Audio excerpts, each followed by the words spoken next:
رمضان مبارک میاشت کې څو کارونه زیات کوئ؟ څلور کارونه. یو نبی علیه الصلاة والسلام فرمایي وایي دوه کارونه خو داسې دي چې رب پې ډېر خوشحالېږي، رب پې ډېر خوشحالېږي. کم کم؟ یو نبی علیه الصلاة والسلام فرمایي وایي فشهادت الله اله الا الله، یو دا کلمه پکې زیات وایي، لا اله الا الله، یعنی ذکر پکې زیات کوئ، لا اله الا الله، دا کلمه زیاته وایي. په رمضان مبارک په میاشت کې دا کلمه زیاته وایي، لا اله الا الله. نبی علیہ الصلوۃ والسلام فرمایي افضل الذکر لا اله الا الله، په ټولو اذکارو کې بهترین ذکر څه شی دی؟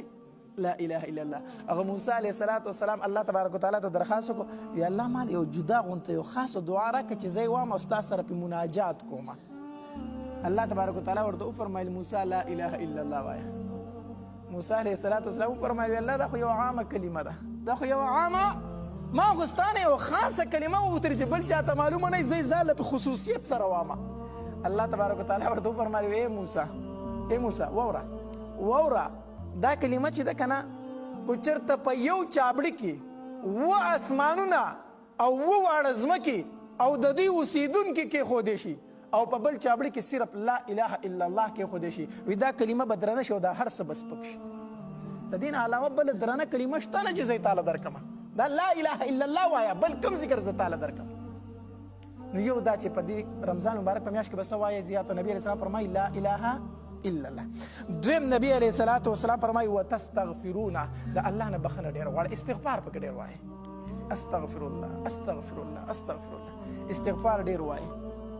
علماو لیکلي دي حدیث مبارک کې راځي وایي کم انسان چې استغفار زیات وایي که نه الله تبارک وتعالی به دله په هره مشکل کې لاره جوړوي، په هر مشکل کې به الله دله لاره جوړوي او په هرې تنګسیانه به ورته الله تبارک وتعالی فراخي ورکړي او د داسې طرف نه به ولې الله روزي ورکړي چې د ده په وهم او ګمان کې به هم نه وي. حدیث مبارک کې راځي څوک چې استغفار زیات وایي الله به ورله د داسې طرف نه روزي ورکړي چې د ده په وهم او ګمان کې به هم نه وي.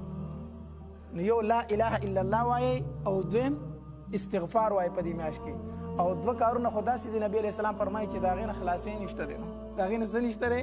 خلاصې نشته دی. کوم دوه کارونه؟ نبی علیه الصلاة والسلام فرمایي یو دا دی چې د جنت سوال ډېر د الله نه کوئ، د الله نه په دې میاشت کې جنت ډېر غواړئ او د جهنم نه پناه وغواړئ، ځکه دا دوه ځایونه دي، نو یا جنت دی او یا جهنم دی. الله دې د جهنم نه پناه راکړي، الله دې جنت زموږ نصیب کړي.